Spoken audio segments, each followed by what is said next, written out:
Ramadan itu unik ya. Kita kuat menahan lapar seharian. Kita tahan haus dari subuh sampai maghrib. Tapi coba jujur, siapa di sini yang justru merasa lebih gampang emosi saat bulan puasa? Lagi haus, lagi capek, hal-hal kecil yang biasanya biasa-biasa aja tiba-tiba terasa sangat menyebalkan. Padahal mungkin disitulah Ramadan sedang mengajarkan sesuatu kepada kita, bahwa yang paling berat bukan menahan perut kosong, tetapi juga menahan hati.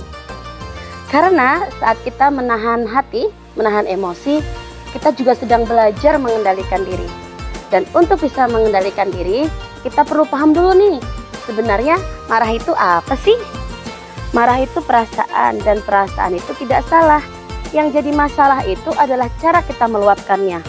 Kalau marah dengan berteriak, berkata kasar, dan menyakiti hati orang lain, itu yang akan membuat hubungan menjadi retak. Rasulullah SAW bersabda, orang yang kuat itu bukan yang pandai bergulat, tetapi orang yang kuat itu yang mampu menahan amarahnya. Hadis riwayat Bukhari dan Muslim. Artinya, menahan amarah itu bukan tanda kita lemah, justru itu adalah sebuah tanda kekuatan.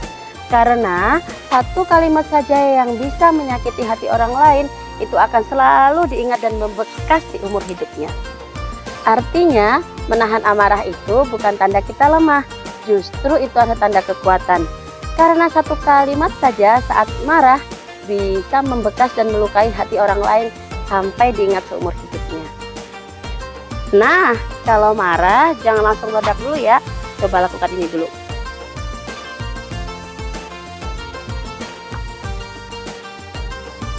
Pause dulu, diam sebentar, jangan langsung menjawab. Kadang masalah yang besar itu karena kita terlalu banyak berbicara. Yang kedua, tarik nafas dalam-dalam. Tarik, tahan, lalu hembuskan sampai lebih tenang.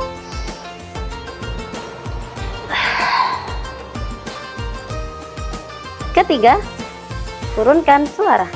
Semakin pelan suara kita, biasanya semakin didengar. Keempat, pikirkan akibatnya. Kata-kata yang sudah keluar tidak bisa ditarik kembali. Kelima, ingat Allah. Istighfar atau ambil air wudhu jika memungkinkan. Hati yang ingat Allah akan lebih cepat sejuknya.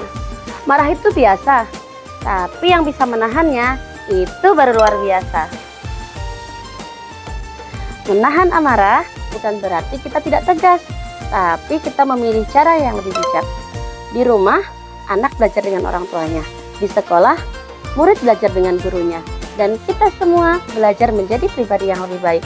Ramadan ini, mari kita jadikan puasa sebagai latihan. Bukan hanya menahan lapar dan haus, tapi juga menenangkan hati. Agar setelah Ramadan berlalu, yang tersisa bukan hanya lapar dan haus, tapi hati yang lebih sabar dan tentunya pribadi yang lebih baik.